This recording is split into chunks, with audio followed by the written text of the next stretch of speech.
So while people are moving their seats, I'll just tell you, I'm Scott Brandt. I'm Vice Chancellor for Research at UCSC. I'm also Principal Officer for our Silicon Valley campus. And if you were here a little earlier, you heard me say that this campus is a portal for engagement, Silicon Valley portal for engagement with the UC system and with UC Santa Cruz. So if you want to engage with us and you don't know who to talk to me. I'm your guy. I'll put you in touch with whoever you need to talk to. So, but tonight's not about me. It's not about the building. Well, it's kind of about the building. But it's really, at least this portion of tonight is about my colleagues. And it's a showcase for some of the amazing work that we're doing at UC Santa Cruz. And I'm going to start by introducing our chancellor. So George Blumenthal has been chancellor of UC Santa Cruz for 10 years, leading the charge to build our presence in Silicon Valley. George?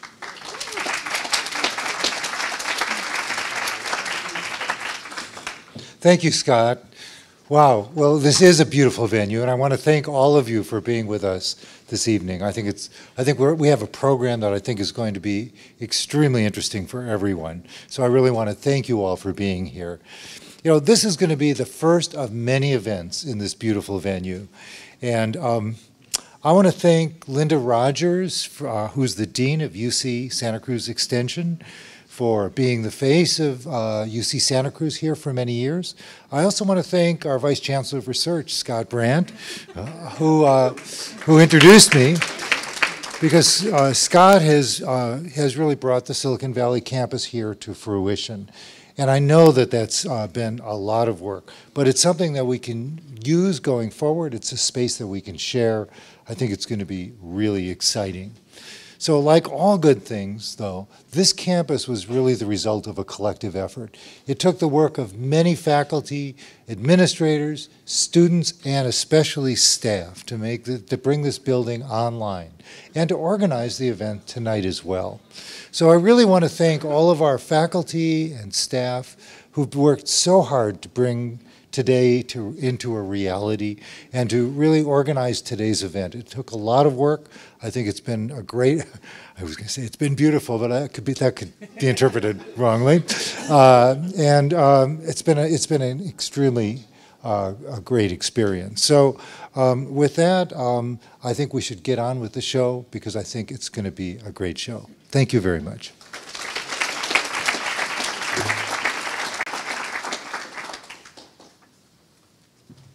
All right, thank you, George. So we have 5 great talks for you this evening, starting with one by an astrophysicist who studies where it all began, the origin of the universe. Some of you may know that UC Santa Cruz is the place where dark matter theory was developed. And in fact, our chancellor was one of the people that developed it. And if you think about it, what that means is that most of the stuff in the universe was discovered in Santa Cruz. I'm proud of that fact. We also manage Lick Observatory on Mount Hamilton. And we opened our doors in 1965 with an outstanding astronomy department that remains a global leader today. So, our first speaker, Enrico Ramirez Ruiz, is an important part of that tradition. He's an internationally renowned professor of astronomy and astrophysics, and he's launching a new research institute in Denmark to study phenomena like exploding stars and gamma ray bursts. He's also a recipient of numerous honors. He's a Packard Fellow, a National Science Foundation Career Award winner, and many more. In 2001, the Silicon Valley Business Journal named him one of its 40 under 40 rising stars. And by the way, Christine Gulbranson, who's also here, was named the same in 2006. In 2010, Enrico became the youngest person inducted into the Mexican Academy of Sciences at age 35. So please join me in welcoming Enrico Ramirez Ruiz.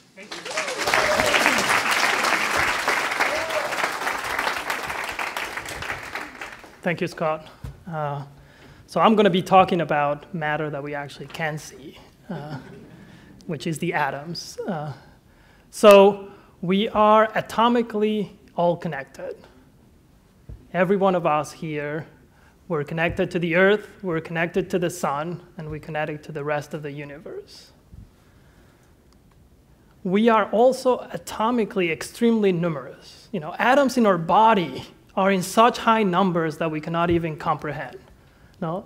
That's 10 to the 27 atoms. That's a 1 followed by 27 zeros. You know, there are more atoms in our body than stars in the universe. And these atoms are extremely durable. What do I mean? They have a deep memory of where they came from. We can trace their origins to the beginning of the universe. And in fact, we can trace their origin to stars who manufactured them in their interiors and exploded these recycled ingredients across our galaxy billions of years ago. So what are we made of? 96% of the mass in our bodies are made of atoms of only 4 elements: oxygen, carbon, hydrogen, and nitrogen. So where do these elements come from? Well, the majority of the atoms actually have an intimate relationship with stars. For example, oxygen, which makes the majority of the mass in our body, which we're breathing here today and actually sharing those atoms, came from supernova explosions. Supernova explosions basically signaled the demise of very massive stars. And not only they produce the oxygen that we have in our bodies, but they actually help disperse it across the galaxy such that new generations of stars ultimately acquire that oxygen and, as astronomers call it, become more metal-rich. Yeah? So the universe started extremely metal poor, and as a function of time, was slowly enriched. What is most amazing is that this recycling of oxygen atoms has continued up to today, and in fact happens vigorously in the atmosphere of our own Earth. Every human being here processes about 500 liters of pure oxygen. Yeah? So we're all here recycling oxygen constantly throughout the atmosphere. And of course, the atmosphere doesn't lose much of that oxygen. So what you can think of it is that many atoms that you have in your body were basically part of many organisms that lived before you.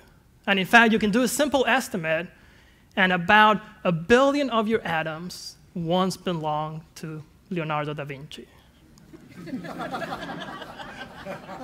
About 1 billion of those atoms once belonged to Frida Kahlo or Marie Curie. Yeah. So you can think of breathing as filling your body not only with cosmic history, but with human history.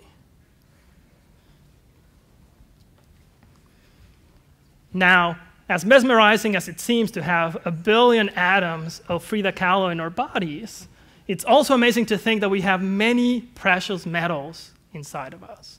And particularly the main protagonist of the story is going to be gold. No, we actually have a lot of gold in our bodies. We have about 10 to the 18 atoms of gold in our body. That's about 0.2 milligrams of gold. Now, it doesn't really have much of a biological use, gold. Yeah? It's very rare in the universe, but in fact, we don't really understand its origin. It's probably one of the most debated topics in astronomy today, particularly in nuclear astrophysics. We don't really know how gold came to be in the universe. So as you know, gold has been valued since the beginning of recorded history, of human history. Why? Because its ability to resist tarnish, of course, its beautiful color, and it was probably the first metal known to humans. Yeah? As you know, it has no value, only as an accumulation of wealth. Many cultures, particularly like my own, believe that gold was synonymous of the power of the sun. And in fact, the Aztecs have their own theory that gold was actually formed in the sun. And when you walk and found these nuggets of gold, it was basically the sweat of the sun constantly pouring down on Earth. Now, the Aztecs were not wrong. There's a lot of gold in the sun, but it wasn't formed there. So for about the last few years here at UC Santa Cruz, I've been developing a new recipe for gold. No? And the ingredients are relatively simple. You need 2 super dense stars, the densest stars in the universe. You have to heat them up at billion of degrees Celsius. Not a problem. You probably should leave the room at that moment because in the process, a newly formed black hole is going to appear, and you don't want to be sucked by it. Yeah? So the main protagonists of our story are these neutron stars. Neutron stars are the densest objects in the universe. They're the mass of the sun in a size that is not much larger than the San Francisco Bay. And of course, for those of you that feel offended by that analogy, I put Manhattan too, if you're from the East Coast. Now, these objects are so dense that if you take a bucket of neutron star matter, it weighs as much as Mount Everest. And that gives you a feeling of how dense these objects are. If you want to escape their gravity, you have to move very close to the speed of light to be able to actually depart that object. Yeah? They are the densest, more compact, extreme objects in the universe. Now, a small fraction of them happen to live their lives not in isolation, but happily with a companion. And it's those pairs that are basically central to our story. So these two neutron stars orbiting around each other, they're so dense. As you know, as a boat sailing through the ocean, you produce these waves in the ocean. Well, when matter moves, it actually produces these ripples of space and time. And those ripples, which are called gravitational waves, carry both energy and angular momentum. And that basically produces that these objects slowly are coming together at a rate that is constantly increasing because the energy that is generated increases. And this dance lasts about 100 millions of years. And the key is what happened when these objects come together. So what I show here is a simulation, and you can look at the left upper corner to give you a feeling of how quickly the creation of gold actually takes place. These objects, the gravity is so strong, they basically fall on each other. They get heated up to billions of degrees. What you're seeing here is the entropy, the temperature that they actually release. They're being gravitationally collapsed. As you can see from the simulation, there's a small fraction of material that makes it out of the system, which we call the tidal tails. And it's in those tidal tails that can escape from what is going to become a newly formed black hole where gold is actually produced. The densities are high enough, the temperatures are high enough for nuclear reactions to take place and to be able to produce gold and other precious elements. Now, how much gold one of these objects actually produces? Well, one of these objects produces about a Jupiter mass of pure gold. Yeah? Which is basically the amount of gold stored in about 1 million stars. Which immediately tells you that the gold in our body came primarily from one of these events.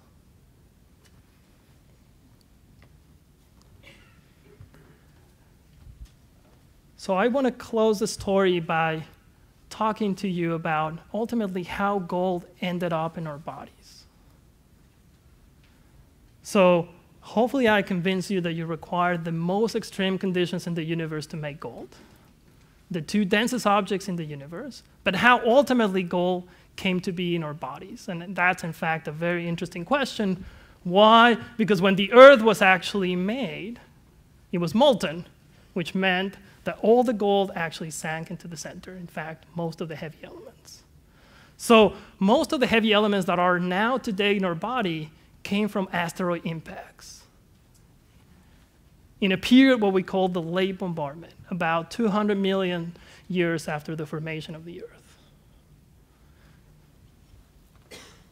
And that, in some ways, closes the cycle of the gold production. It starts from the most extreme conditions ever found in the universe to asteroids carrying the gold all the way to us.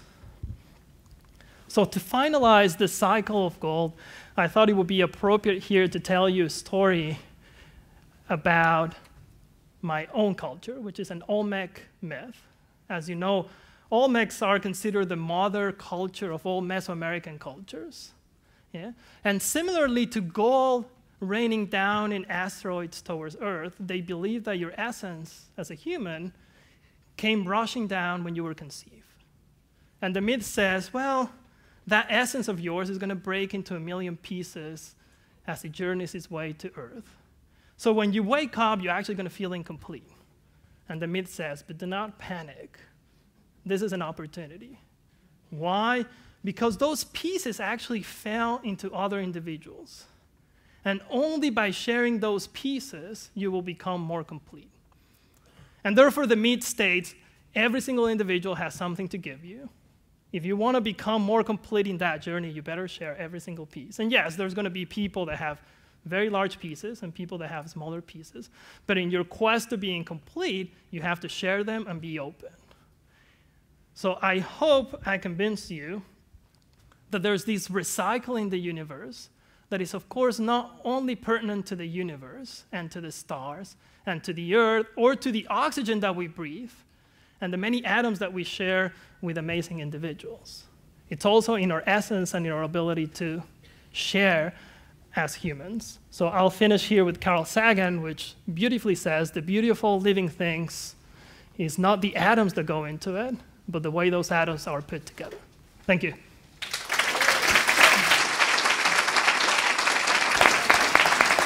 That was great. That was fantastic.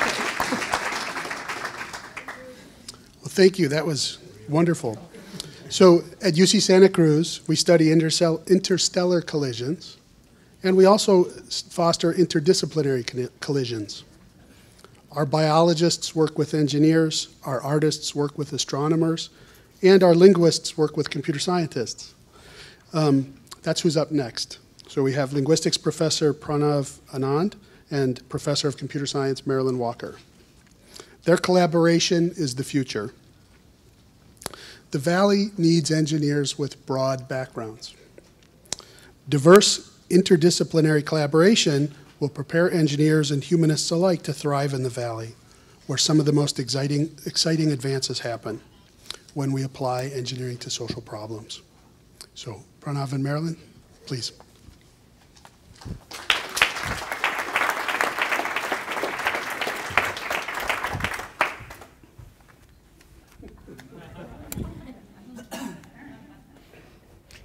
Hey, Lynn. Hi, Pranav. Nice hat. What are you talking about? This is a great hat. School colors. It's alumni weekend. It shows great school spirit. What are you going on about? I said nice hat. It was a compliment. Yeah. But what you said isn't what you meant. And we all know what you meant. What you meant was, why are you wearing that hat? No. I said nice hat. When I say nice voice to Siri, she says thank you. She knows it's a compliment. Hold your laughter. Nice voice, Siri. Nice voice. Thank you, Pranav. I'm glad you like my dulcet tone. Thank you, Pranav. Okay, fine. I will grant you that Siri does that. And I will even take off this beautiful hat. Fine. But I don't understand why you're concerned about sarcasm with Siri. I mean, who has time to be sarcastic with Siri? Siri is great and can do all sorts of really useful things. And it's not just Siri. We now have, in addition to Siri, things like Amazon's Alexa and Microsoft's Cortana and Google Home in a few weeks. And these devices are astonishingly useful. We can use voice to ask them questions on the web, or they can turn our lights on and off. They can play our favorite music. And thanks to 3 decades of speech recognition research, they can now decipher what we're saying basically in real time. They're fantastic. Yeah? Yeah, they're great. Yeah. It is. It's true. It's a really exciting time. I'll admit it's a really exciting time, partly because this is about, my research, right, which is really exciting. But But just think about the technology that's underlying these systems. Okay. It's based on search. Yeah, right? search is great. Yeah, search is great. I agree, search is great. Search seems like a solved problem. Search is great. But to get search to become conversational interaction, natural language dialogue, is going to require a very large sprinkling of some kind of conversational fairy dust. Why? Why? It works fine. No, just think about it. These things are going to be in our homes. If I walk in the door and I know that Alexa can turn on my lights, right? So I walk in the door and I say, I can't see anything. And I would hope that Alexa might be able to figure out if I say, I can't see anything, that what I want her to do is turn on the lights. And it's true. This is what my 3-year-old tells me his Alexa to do. Yeah, that's the point. These things are going to be in our home. They're going to be everywhere. Everybody's going to be talking to them all the time. And they're going to need to know from what we say, what it is actually that we mean. So if I walk in the house and I know Alexa can control the thermostat and I say I'm cold, I'd like her to be able to figure out that she should turn on the heat. And if I say my car won't start, depending on the situation, maybe she'll say, can I call you an Uber? Or maybe she'll say, should I call AAA? Something that depends on the situation. I want her to understand what I mean, however I say it. Yeah, so you want her to have some common sense. I mean, this is just common sense. Yeah, and this is the kind of fairy dust that we need. We need some kind of common sense mapping between what it is that people say and what they mean. We need that kind of fairy dust, and we have to get it from somewhere. Okay, so where are we going to get this fairy dust? What do we think? Well, I don't know. Now that we've created these devices that can talk to us in these natural sounding voices, everybody's going to talk to them like a person. Yeah, that is true. I will completely grant that. Because in some sense, these devices are people. I know that sounds strange, but I don't know if you heard what Lynn said. She called her little Alexa device she. It's a person, at least for Lynn. And this is something important, because even though these products are designed for task-oriented interactions, we as people, we don't turn off our social stuff when we're doing tasks. We can't not be social. Yeah, people are built to socially interact. The whole main purpose of conversation is to talk to other people for social reasons.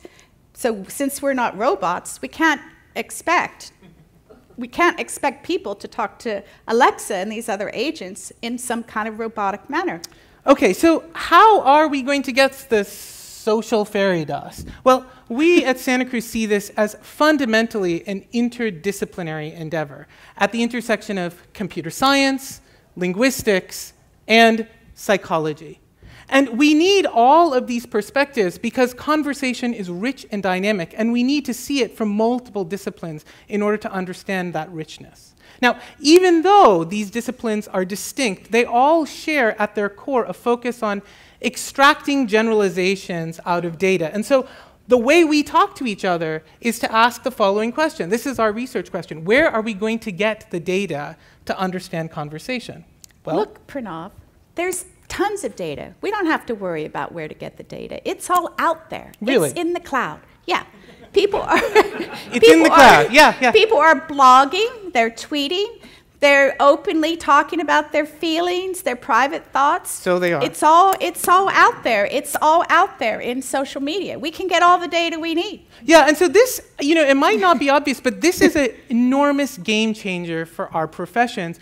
People have studied conversation and conversational dynamics for a very long time, but the problem has always been data. We never had enough data because people are different and varied, and so are their conversations. And in the past, when you wanted some kind of data to analyze, you had to build it yourself. And that is slow, it's arduous, and it's expensive, yeah? Yeah. In the olden days, my thesis, my PhD thesis, Pranav, it had 341 naturally occurring examples. That's great. That was a lot, really, 341. But now I have millions of examples of conversations right at my fingertips. And I can use those example conversations to learn automatically the mapping between what people say and what they mean. To crack the code. To crack the code, yeah. Yeah, so, and this is all a matter of pattern engineering. And so I, as a linguist, am trained to look for patterns in data. Yeah, and as a computer scientist, I'm trained to program computers to automatically find those patterns. To put me out of a job. Yeah, but actually, I don't think it will put you out of a job. Oh, because good. I strongly believe that computers will learn better patterns if they're seeded with a little bit of linguistic knowledge. Yeah, and this is why companies like Google are now hiring our linguistics PhDs in order to nudge their systems towards better performance. So what do you think? Should we give them a taste? Yeah, sure. Let's show them something. Okay. Something technical. Okay, let's see what we have. So we pulled these tweets off of Twitter, obviously, and I'm going to try to do a dramatic reading. I love it. The screen on my new phone cracked on the first day. Or, great, my navigator told me to make a U-turn on a bridge. Yeah, so just like my sarcastic comment about Pranav's hat, when you see that, you know what the speaker means. You don't have to have some special decoder to figure out what it is that somebody's saying. But computers can't do that yet. And this is a major problem because people are investing lots of money into mining the social web to gauge opinion. You know this, anything from marketing to polling to stock market prediction. And what we've discovered in our research is that between 10 to 20% of posts online, argumentative, opinionated ones, are sarcastic or ironic in some way. And you guys might even think that's a low figure. But this means that this, rich, fertile swath of data that you told me about, it could become a veritable minefield. Well, yeah, if you have a stupid sentiment analysis algorithm that doesn't know the difference between what is said and what is meant, right? But we can learn also how to recognize sarcasm. We can use that same data that we have for conversations to actually learn how to recognize sarcasm and learn how somebody feels from what they say without having it have to be said explicitly. We just have to look for different kinds of patterns. Yeah, that's exactly right. And so to give you a sense of this, let's talk about some of the pattern engineering that we've been doing. So I want to talk about one approach called bootstrapping. So the idea with bootstrapping is that you start with a few very specific, very reliable patterns. We'll call them seeds. These are things that someone like me, a linguist, could come up with. Lynn often emails me for these. And then, she does. And so then we start with these terms and then we push them out against the data and try to find statistical generalizations about where these seeds tend to occur. These are these circles. And then based on that, the things that are caught in those circles, those nets, we say, oh, these are more seeds. And we go back and forth, and in that way, we cover the whole space, growing knowledge.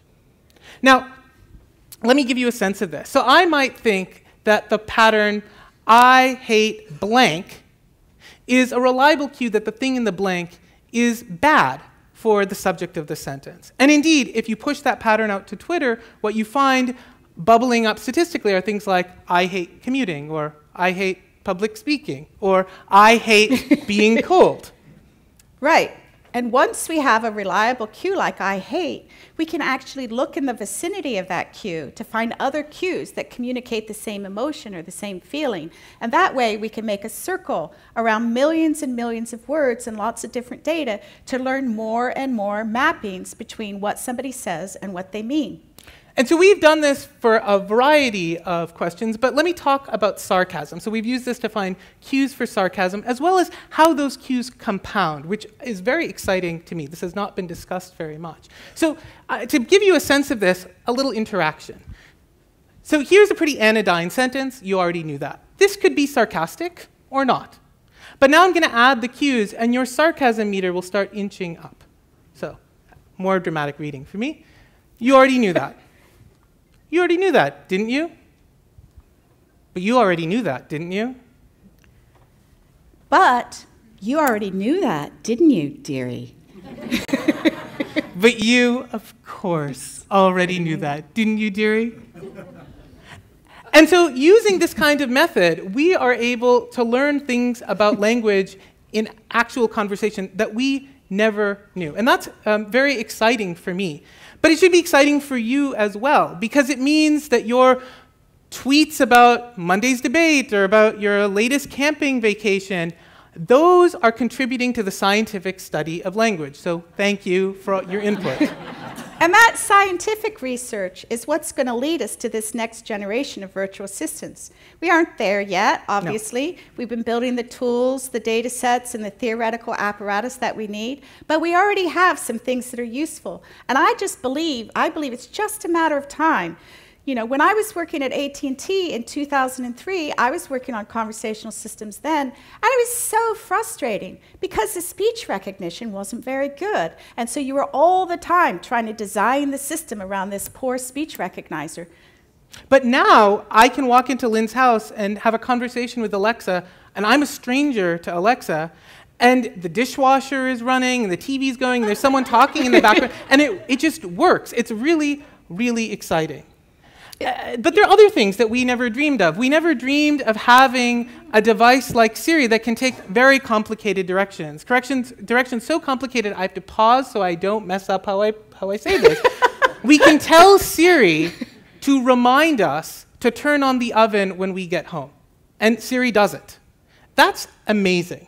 It is amazing. But I truly believe that in the next 5 years, we're going to see even more amazing things. We're going to see a big leap in the social competence of these agents, based partly, I hope, on some of the engineering and linguistics work that we're doing together at Santa Cruz.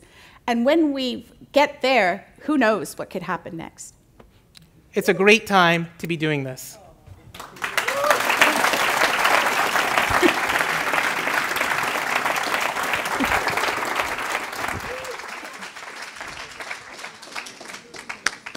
Well, thank you both. All right. Well, our next speaker, Gary Griggs, is an international authority on sea level rise. This is going to impact all of us. At least I think most of us here accept that. Smart companies are getting ready now. You know those National Academy of Sciences reports that you read about in the New York Times? Well, Gary's the guy that they tap for those. In fact, he's working on one right now about offshore energy assessment. He has the knowledge, and lucky for all of us, he has the ears of policymakers. Gary's a distinguished professor of Earth and Planetary Sciences and the director of the Institute of Marine Sciences. He says he's most proud of being named a coastal hero by the California Coastal Commission in Sunset Magazine in 2009, with Pierce Brosnan and Julie Packard of the Monterey Bay Aquarium, who is, by the way, a UC Santa Cruz alumna, excuse me. So, Gary.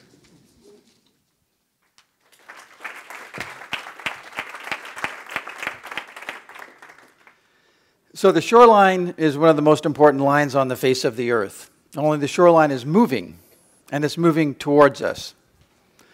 Moving towards us because sea level is rising. Sea level is rising because the planet's getting warmer. As it gets warmer, ice melts, sea level rises. Ice melts at 32 degrees Fahrenheit, whether you're a Democrat or Republican. As we look around the planet today, we see many of the world's largest coastal cities were built without any regard for sea level rise. And that may not be a surprise because they were built in many cases years and years ago. However, they still are being built. In Miami, between Miami and West Palm Beach, there are 50,000 condominium units being built with no plan for sea level rise. And if you don't know, Florida is built on limestone, which the campus also is. And limestone is like Swiss cheese, so even if you put a wall around it, sea level is going to rise beneath those buildings. But cities don't respond very well to sea level rise. Today, 8 of the major or the biggest mega cities on the planet, meaning over 10 million people, are sitting at the coast. 150 million people now live within 3 feet of high tide. So over the last several million years, sea level has risen and fallen as we've gone through ice ages. As we go into an ice age, we take water from the oceans, put it on the continents as ice. New York City, Seattle were under thousands of feet of ice 20,000 years ago. As that last ice age ended, sea level started to rise. And it rose sort of at an average rate between 18,000 years ago and 8,000 years ago of about a little less than half an inch a year. But within that 10,000 year period, there were pulses where sea level rose much quicker for short periods of time, almost an inch a year, 6.5 feet per 100 years. We think those are from large ice sheets in Antarctica breaking off. And today we have scientists down there trying to figure out what's going to happen next in Antarctica, and it's a big unknown because when one of those sheets break loose, we could see an accelerated rate of sea level rise. But about 8,000 years ago, sea level leveled off. And for the next roughly 8,000 years, sea level didn't change much, maybe less than a millimeter per year. And that 8,000 year period corresponds to the entire period of human civilization. So people on the planet have never had to deal with a rising sea level before. Today, if we look at sea level from tide gauges around the world, it's rising about the thickness of 2/4 every year, or a little over a foot per 100 years. But in all likelihood, as climate continues to warm, that rate is going to increase. And I will say that may be the biggest challenge civilization has ever had to face. So we've now been able to monitor sea level from space much more precisely than tide gauges, because tide gauges are anchored to the land. They can measure what sea level is doing, but if the land is rising or falling, we're getting a relative level. Back in 2010-11, there were some people who didn't believe in sea level rise and said, it's dropping off, we're home free, don't worry, keep burning coal.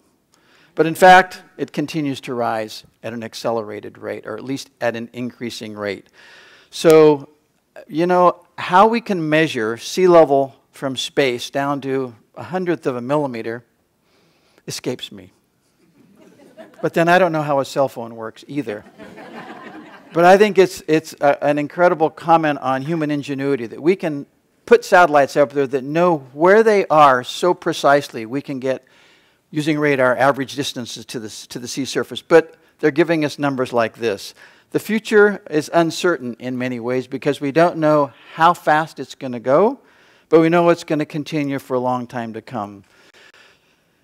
The big players in what's going to happen in the future are the ice sheets of the world. So if we took all of the mountain glaciers from the Alps, the Andes, Patagonia, Alaska, the Himalayas, if we melted all of that ice, we could raise sea level about 2 feet.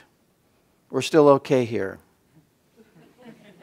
San Francisco Airport and Oakland runways start to go underwater with 16 inches of sea level rise at high tide. It's hard to believe, but they didn't build those airports with sea level rise in mind. Greenland. If we melt all of Greenland, we have about 22 feet of sea level rise. We will get wet here. Sorry, George. Sorry, Scott. With 22 feet. Antarctica, 200 feet. So together we have about 225 feet of sea level left. And this isn't counting the expansion of seawater as it warms, which you know happens at the same time. But not to get worried, Silicon Valley is going to be here for a while. That's not going to happen tomorrow. It's not going to happen next year. It's not going to happen next century. It may be hundreds of years. It may be thousands of years. But we know that's the potential. We know in the geologic past we have melted all of the ice. We've had a period called hothouse Earth when virtually all the ice melted, without actually any human beings being around. So there are a number of sites now that we can actually look at what sea level rise would mean, and this is Silicon Valley, Moffett Field. We are actually, this is 101, so we're actually about here on this map. But there are these sea level rise viewers, and what you can see is this is sort of the 100-year flood today. But if we add 25 centimeters of sea level, about 10 inches to that, which we could reach by 2030, 2040, you can see what happens, and actually the amount of area that's covered doubles. We can add 25 more centimeters, and we can go up to 100 centimeters. So we can do this now around the world and begin to start looking at what's going to be hit by what year in the future, and begin to think about what we're going to do about that. So sea level is rising, but in the short term, because we want to get fixated on 3 millimeters per year, but it's short-term events in the near term that are going to be of greater concern. This is the city of Capitola, you may know. The El Nino of a couple years ago, no sea level rise, just an El Nino, high tides and large waves coming into downtown Capitola. This happens to be Mission Beach in San Diego in 1988. Now, any normal person would say, wow, great oceanfront property. Right on the beach. In fact, the real estate ads say on the sand, which is the last place you really want to be. So these houses, you could probably buy them for, No, I'm not even going to guess. A couple $1 million. But there's actually even a concrete seawall here to give you some extra protection. But the next photograph is taken from right there, period of high tides, very large waves in 1988. So the entire beach is gone. The waves are coming over that wall, and I can't tell you what these people are doing out here. Sliding glass doors don't hold back the Pacific Ocean is one of the things we could conclude, however. During the highest tides of December 2012, this is actually on-ramp in Marin to the freeway. This isn't rainfall, this is seawater. And the Embarcadero now at high tide has seawater splashing up onto the roadway. So add a foot to that, or add 2 feet, or add 3 feet. And you can see, and this is San Francisco, but that's not any different than Boston or New York or Miami or many other cities around the world. So we have some major issues that are coming slowly, but coming. So what are our options for the future? We have 3. You may have heard these before. With climate change, mitigation, adaptation, and suffering. We're already doing some of each, and the only question in the future is going to be, what's the ratio? The more mitigation we do, the more reduction of greenhouse gas emissions, the less mitigation and suffering will be required. So I'm going to sum this up with 5 2-word sentences. Easy to remember, okay? This isn't a complicated message. It's real, it's bad, it's us, scientists agree, and there's hope. So where's our hope come from? Well, I'd say California sets a high standard for the rest of the country and the rest of the world.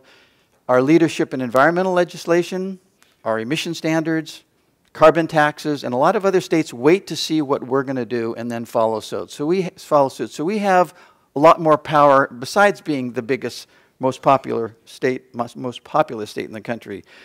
We have the strongest environmental legislation in the nation, yet we are the world's 6th largest economy. So you don't have to have one or the other, clearly. We rank #1 in the country in solar energy, and we are home to the 3 largest solar farms in the nation. We have national ocean leadership with the Ocean Protection Council, Science Advisory Team, the Ocean Sciences Trust. People around San Francisco Bay just voted on this legislation that's going to try to help through property tax to begin to try to deal with sea level rise around the bay. And in terms of our own graduates and their roles, I'm just going to mention 3 people. John Laird, who's now our Secretary of Resources, who has an important role with resources and energy and water and emissions and so forth.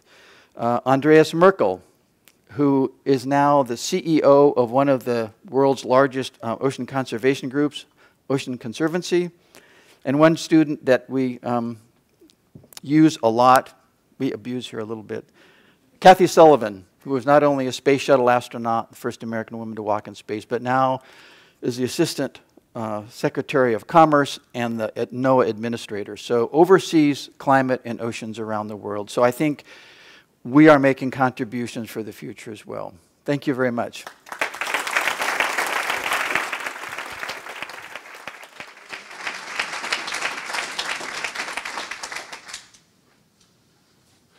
Thank you.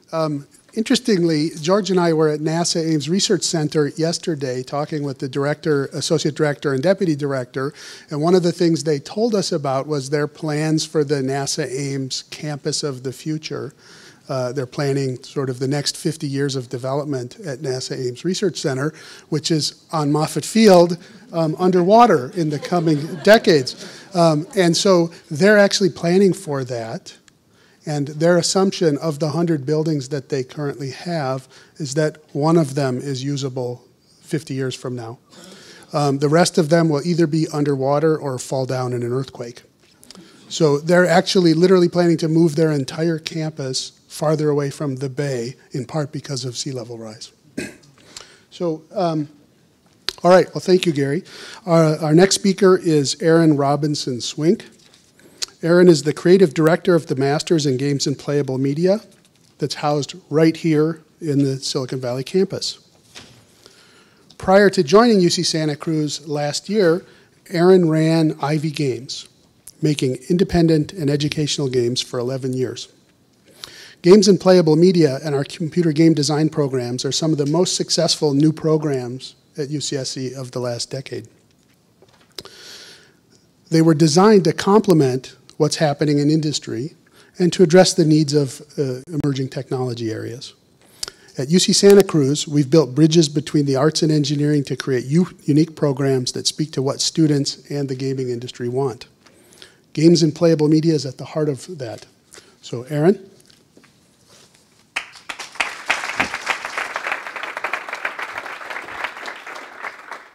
Thank you, Scott. Climate change is a tough act to follow, but I will do my best. All right. So I'm here to answer the question, can games be socially relevant? And the answer is yes, but perhaps not in the way that you think. The common perception of the video game player is somebody who spends hundreds of dollars on the newest rig to get the most up-to-date, most realistic graphics, where you can see your reflection in the guy's sweat as you're hitting him. But that's only part of the picture. Everybody plays games. This is my husband and I playing Pokemon Go. And I don't know if you can tell from the picture, but like he's a grown man. We're in a park, there's kids around us, we don't care, we're having so much fun. And we weren't alone in that. In fact, in July, at the peak of this game, 45 million people played this game on a single day. I just have the one shirt. Okay.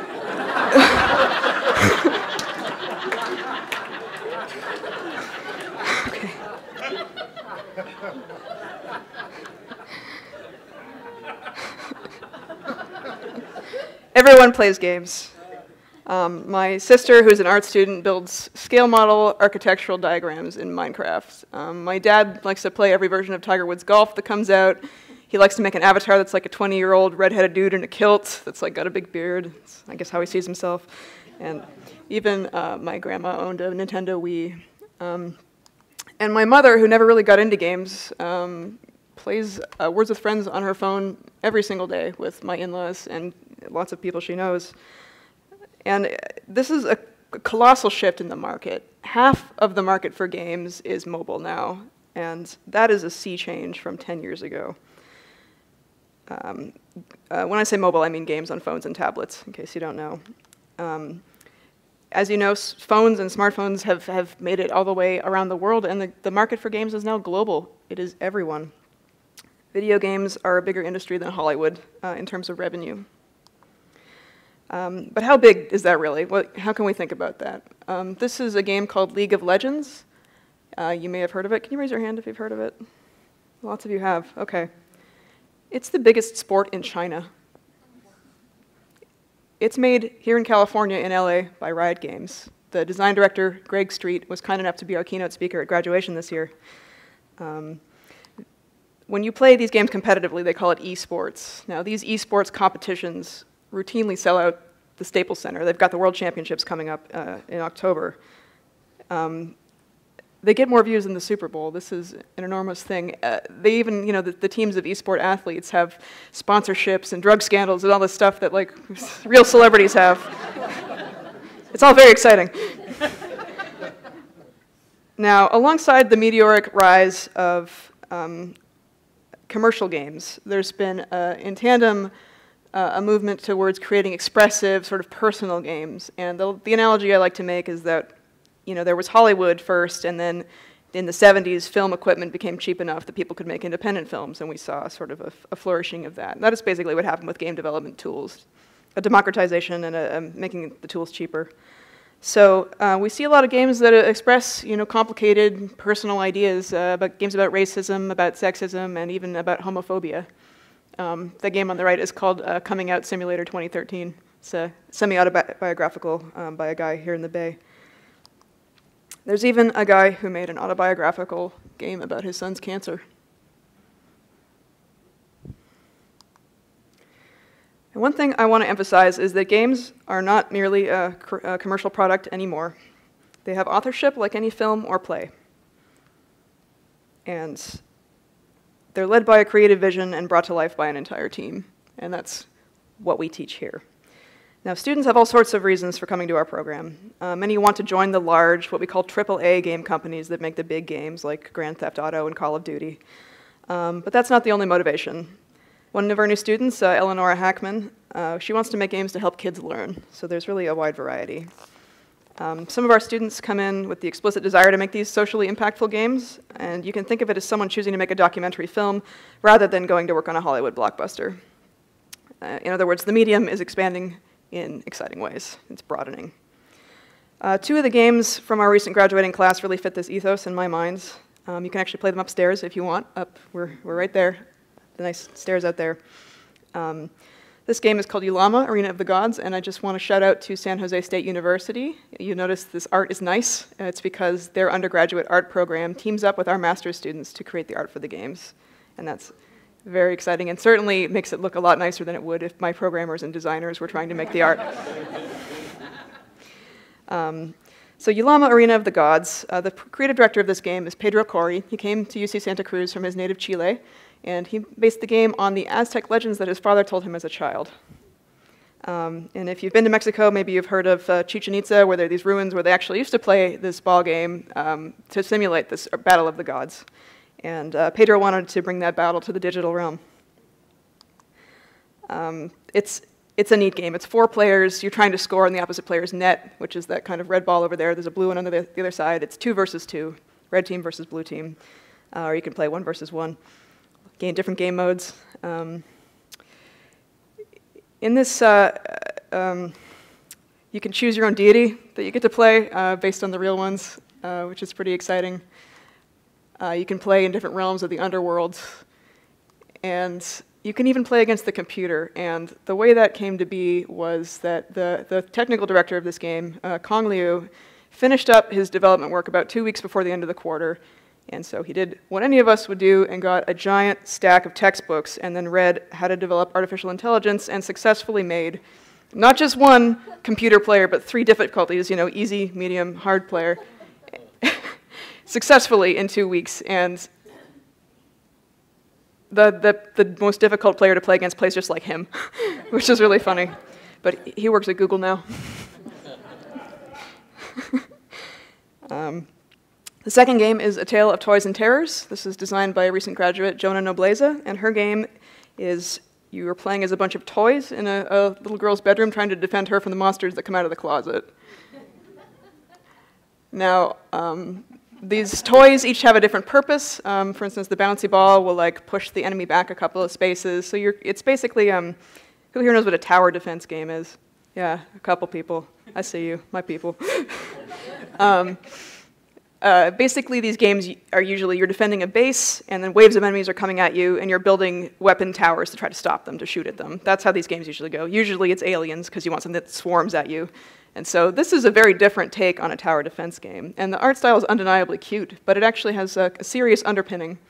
So this is a game about the maturation of childhood fears. So the enemies that come out of the closet start with things like creepy spiders, evolve into things like spooky clowns, which is getting dangerously close to the bed.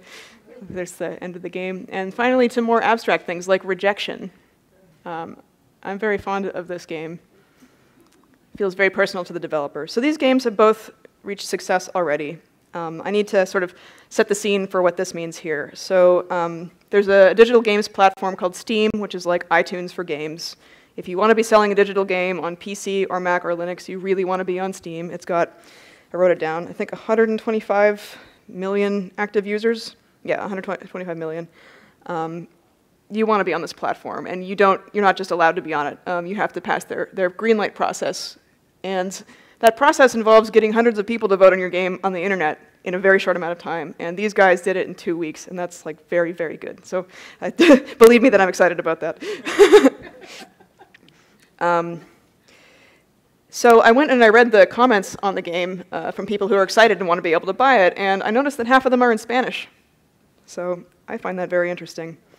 Now, Pedro's other team members are from Venezuela and China. In fact, our program is very international. Of the 17 master's students who graduated in August, 16 of them came from overseas. They all look like they're a little scared of me. They're all bunched up. Our current class is about 21 students, and about half of them are international, and 40% of them are women, which is nice. Our ratio, I think, is getting better, certainly better than the industry average. Now, almost all of them are learning in their non-native language, these complicated technical skills, and they're going to learn skills that will serve them no matter where they go. Indeed, many of them told me that they chose this program because of its proximity to Silicon Valley. They know that the things created here have a global reach. We offer an intensive one-year professional master's program, but our students earn their success. We prepare them for the technically demanding jobs of the video game industry, which is changing every day. I mean, who could have predicted 10 years ago that the most popular games on the phone and the most successful ones monetarily were free to play? I mean, that's a wild development. Our process mirrors that of the real game industry. At the end of the first quarter, so right before Christmas, every student submits his or her own pitch for a game, and we have a panel of people who work in the game industry vote on which games get greenlit or go into full production. And actually last year, MJ, the program director, abstained from voting and let only the industry people decide whose games got greenlit. So, you know, it wasn't even up to us, basically. So, of the 17 pitches, 6 of the games got chosen, and everybody else went to work on one of those 6 games. So, kind of hard knocks for the people who didn't get chosen, but that's the reality of our industry. Most of the time, you're not going to be working on a creative thing that's your own design. You're going to have to work on a team, communicate, be a good team member, and a valuable one. Our program is in its 4th year, and we're growing by leaps and bounds. 88% of our graduates are employed in games or tech within 9 months of starting their job hunt. We're very proud of that number. I count that as a huge success. We're expanding into a 2-year program because our students want it. So in the future, we hope to have 3 quarters of instruction followed by 1 quarter of internship at a game company, and then to repeat that again the 2nd year. Hopefully building a big name for our school and knowing that employers can trust the name of UC Santa Cruz. I'm so proud of everything that my students have done already. I don't have time to talk about it all. I mean, okay, I'll mention this one. They, this team here created a pitch for a game to help retired people connect with one another. And so for that, they got a $10,000 check from the AARP. It's one of many things. The appetite for games that speak to people is enormous, and I think we've only just begun to explore it. And as for Jonah, who made A Tale of Toys and Terrors, she's decided to form her own company to continue developing innovative games, and I, for one, can't wait to play them. Thank you.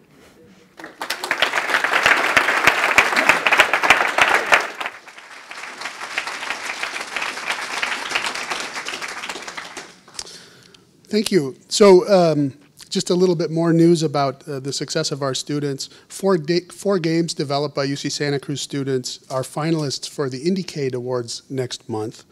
And Indiecade is an international festival, the biggest event in the independent games community.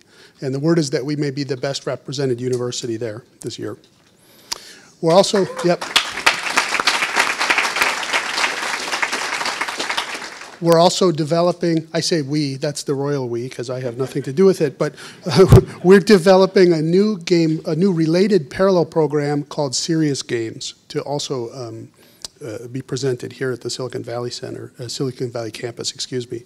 There's a huge demand for serious games, the use of computer game technologies in education, training, and public policy. So stay tuned for that. And also, by the way, Aaron, nice shirt.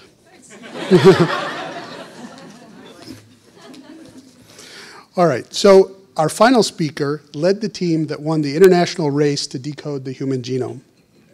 David Hausler is professor of biomolecular engineering and director of the Genomics Institute at UC Santa Cruz. You may have actually read about him last week in the news reports about the Chan Zuckerberg Initiative. David helped shape that initiative and is one of only 5 scientific advisors to that program. David's a pioneer in genomics research and an international leader of efforts to advance genomic medicine. His team created the first public cancer genome database for the National Cancer Institute, and today they're collaborating with researchers at medical centers across the country. David's goal is to decode the molecular causes of cancer and lead the way to new personalized genomics-based approaches to cancer treatment. He's a man of vision whose contributions are revolutionizing medicine, and he's only getting started. David?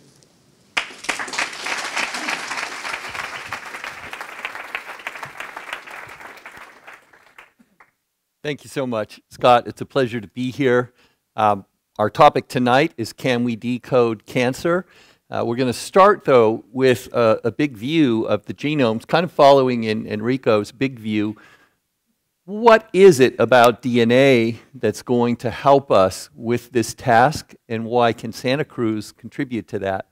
All right, for more than a quarter of the history of our universe, life has been bubbling on this planet. This swirl of species represents the extraordinary outcome of tinkering with this marvelous DNA molecule, perhaps starting as RNA and evolving into DNA, that produced every one of these life forms, and they all contain something in common, just like everyone in this room contains something in common. This amazing heritage, this molecule that has been passed on from parent to offspring for, lo, these millennia, and through all of their struggles for survival have produced the amazing diversity of life on this planet, including ourselves, which we see actually occupy a small corner of this amazing proliferation of life. Now, it's all based on this marvelous molecule, the DNA molecule, the famous double helix formed by Watson and Crick, the iconic molecule that you see on TV and every detective show and so forth. This molecule was the key to one of the great projects of the 20th century. It was to try to understand the actual sequence of bases that was passed down to make us. So, in every cell in your body, there are 3 billion bases that you got from mom and a similar 3 billion that you got from dad. And those are essentially the recipe. That's essentially the structure that you inherited through all of those triumphs and stumbles over that 3.8 billion years, the gift that your ancestors gave you. The project to actually read this message for the first time was the Human Genome Project, and it was rapidly capturing capturing the social spirit of the time. Everyone was excited about it, and it became a race, actually, on the social side of this. There was the International Project, and we were working at Santa Cruz with this project, 20 centers around the world that were working together to decode various pieces of the human genome. And there was a private company, Celera Genomics, who had a better, faster way of sequencing this. And so this, one of the greatest projects ever, became a circus in some sense. It was very, very frustrating. But there were real things at stake because the private company wanted to patent some of the genes, and they wanted to charge a subscription for reading our own genetic heritage, and that rubbed a number of us scientists wrong. So we got involved, and it turns out that the sequencing machines can only read small pieces of DNA. So you have 3 billion bases of DNA, and what we were getting were segments of DNA that were only a few hundred bases long. This created an enormous jigsaw puzzle, and I love this. This is from the New Yorker at the time, right? How do you piece together all of the DNA segments that are coming off your sequencing machines, right? And so 3 billion pieces, I think I found a corner piece. So it's the exciting story we have to tell from Santa Cruz's point of view is that many, many brilliant people tried to solve this jigsaw puzzle, but one of our own graduate students, his name is Jim Kent, was the one that wrote the code that actually put together this jigsaw puzzle for the public project. At that point, we got the honor on July 7th of posting that first public genome to the web. One of the greatest days of my career, certainly, to see all these A's, C's, T's, and G's being transmitted in an unrestricted way, the open source code of the human genome out to the whole world, no patents, no intellectual property filed on this sequence. And we were very, very proud to do that. And I think back on this as a time in which you think of two really great achievements of the 20th century, the computer revolution and the biotech revolution, and they kind of came together at this point because we were able to copy our genome in a completely novel way and spread it all of a sudden to every part of the globe. And that was a change, a very non-biological intersection between biology and technology. Now, at that point, Jim Kent actually went on to produce what is now the most popular portal to the human genome. It's actually used by more than 130,000 researchers all around the world, distributed, as you see here, to look at this copy of the human genome that was sequenced and represents a typical human being.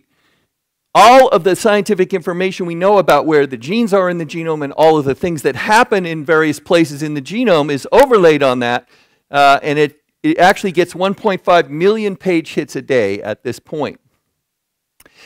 Now, it's important to think about what has happened since this project.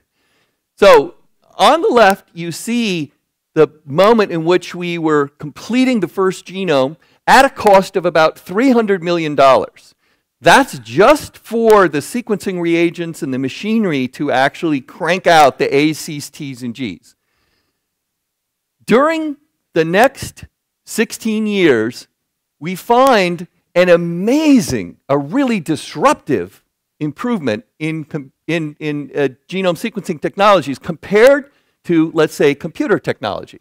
So this plot, you'll see, goes down in orders of magnitude of 10, and you see the drop in cost of sequencing is stunning compared to the drop in cost on the dashed line for computer technology. And in fact, if you look at this stunning sequence of events, going from $300 million 16 years later, having $1,000 per genome, this is a complete revolution in how we think about genomics. It's not just this one-shot research tool, but you and you and you can get your genome sequenced now. It suddenly becomes part of society. It becomes part of our world at this point. And it's hard to express how disruptive this technology is and how amazing it is to see this drop. My good colleague, Ewan Ashley at Stanford, has a great analogy. He calculated that if the automobile industry had improved on the same curve that genomics had improved on, this car would cost 40 cents today. So it really is something that's quite out of this world. Now, why do we care so much about genome sequencing? I want to return to the theme of cancer.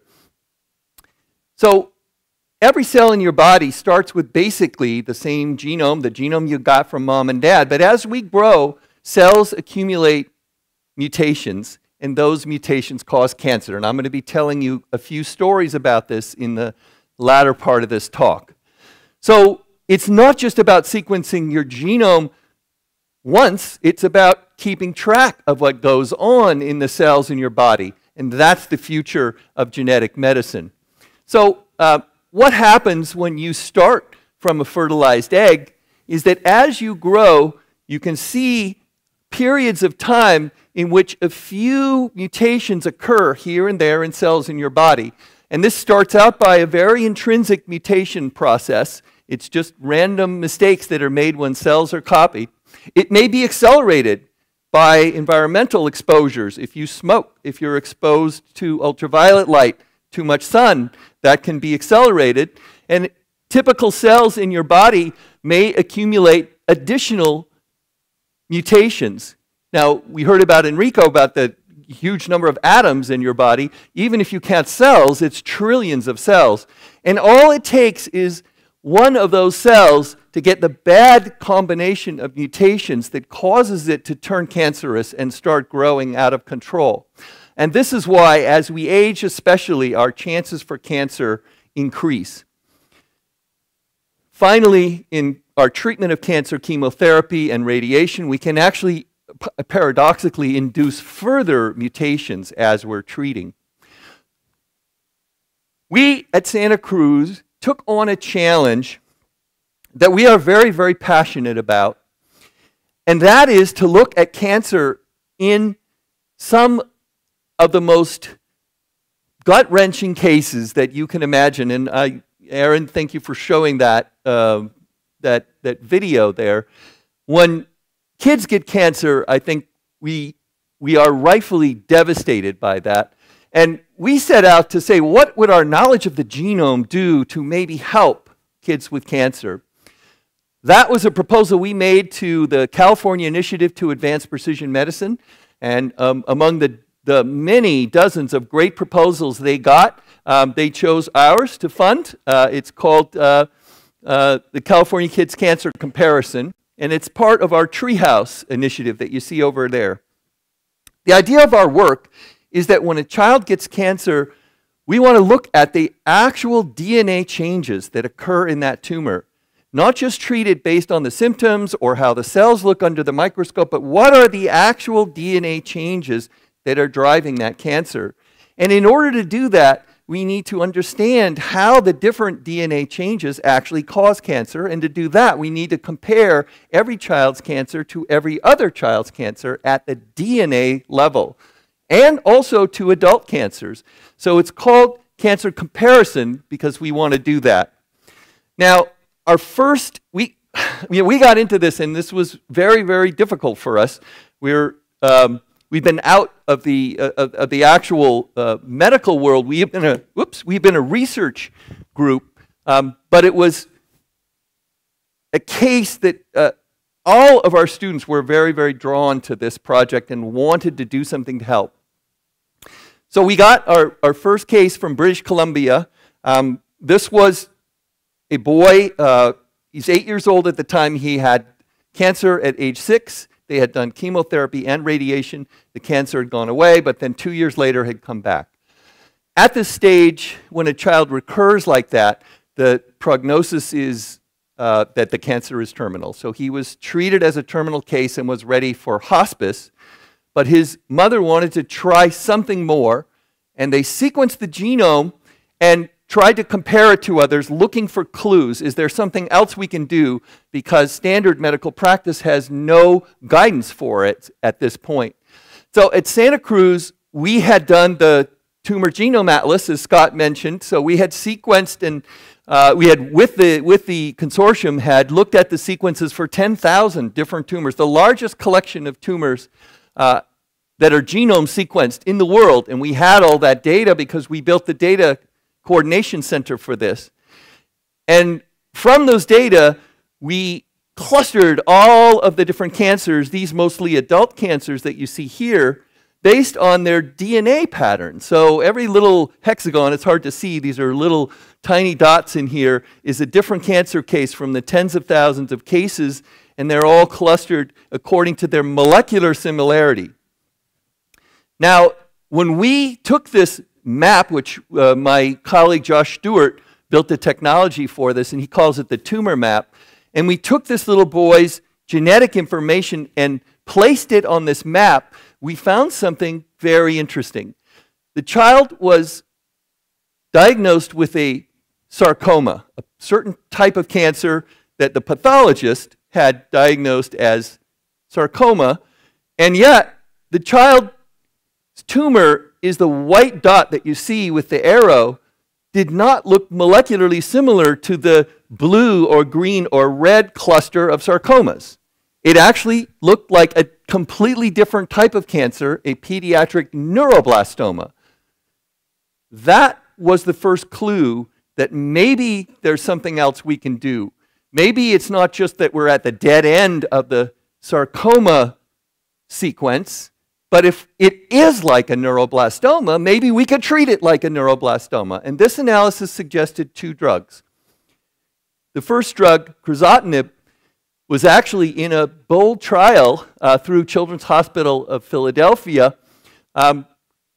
which took this drug, which was designed for adult lung cancer, and tried it on kids that had certain molecular features in their pediatric neuroblastomas. And so even though this kid was a sarcoma, they tried that drug. And we got a good response, and we were excited, but it was not a complete response. So that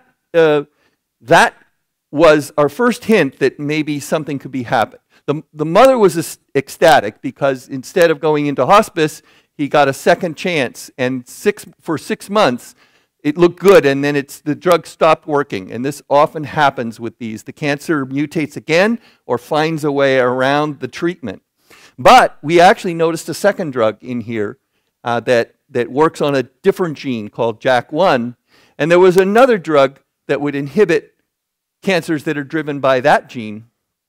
And we were absolutely ecstatic when the physician shifted to the second drug and got a spectacular response. The story is not going to end well, but I will tell you that at this point we were very, very overjoyed, and the mother was too.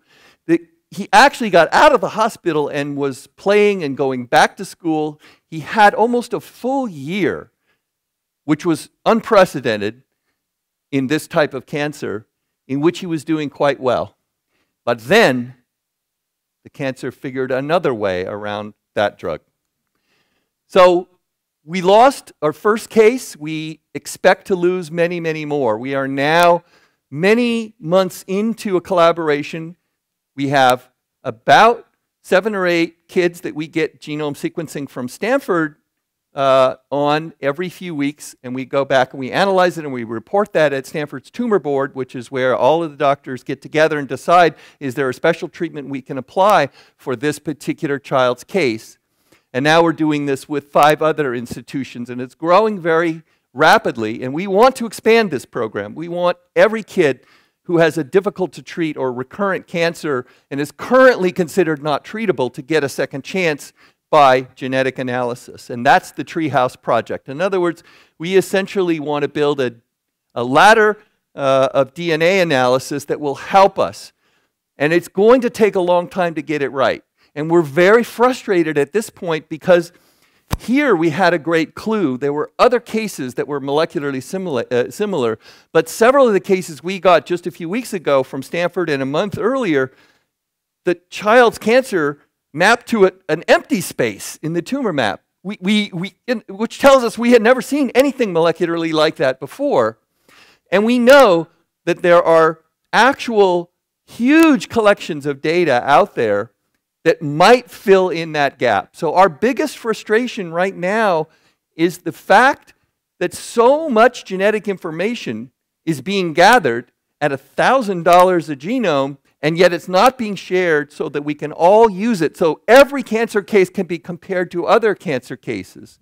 So we started an organization that would help to do this in different fields of cancer. And our first attempt at this is not just for whole genomes. It may be harder. It may take us a little bit to get everybody's whole genome to compare.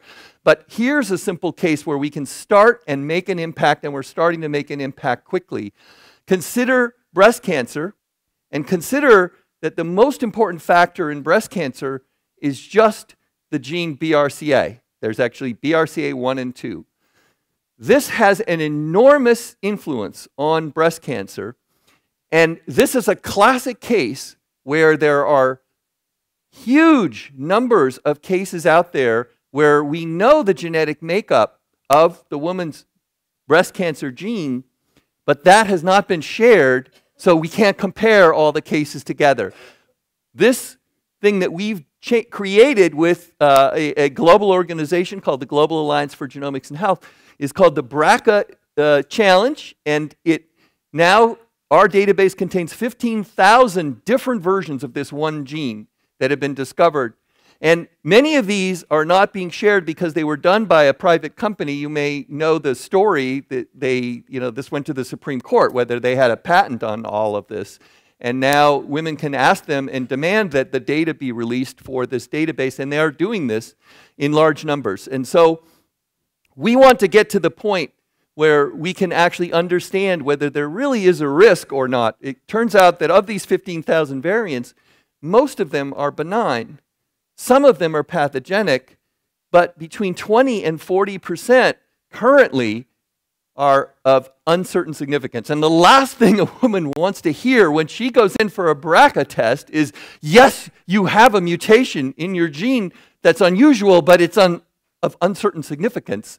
So go home and worry about that. I mean, this is inexcusable at this point. And so we need to collect this data just in this case, similarly to how we need the data for the pediatric cases. So the bottom line is that all over the world, medical centers are starting to collect DNA data, and they're putting it in their own silos. That has to change. We need a network of data sharing that we can use so every case can be looked at in the context of all other cases.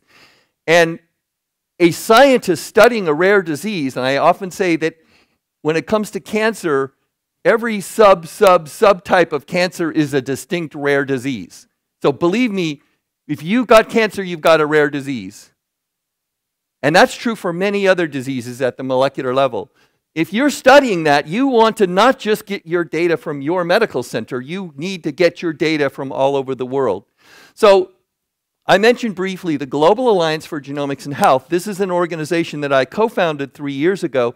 We now have more than 400 institutions, members of this and committed to its goals from around the world, from 40 different countries. And we are very much now on the brink of getting the world to start to share these data while respecting personal privacy. So it's very, very important that you have control over what is done with your DNA and how much you want to share of your DNA. But if you want to help, and believe me, every patient, every family wants to help other families. If you want to help, you should be able to contribute your data. So, take home is that we decoded our genetic heritage, and in fact, that same technology is now decoding cancer, because cancer is a genetic disease. But we won't understand the complex landscape of subtle molecular changes that occur in different types of cancer and how we can treat them to stop this disease without sharing. So it will take a global village. Thank you very much.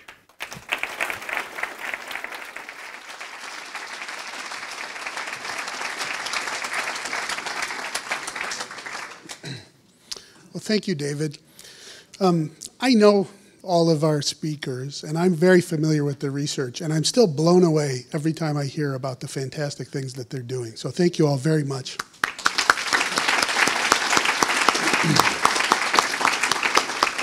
Really, really good stuff. So this program gave you a small taste of what UC Santa Cruz is all about. And I guess at this point I'll just say I hope you want more, because this is just the beginning. So thank you all for coming, and we'll see you next time.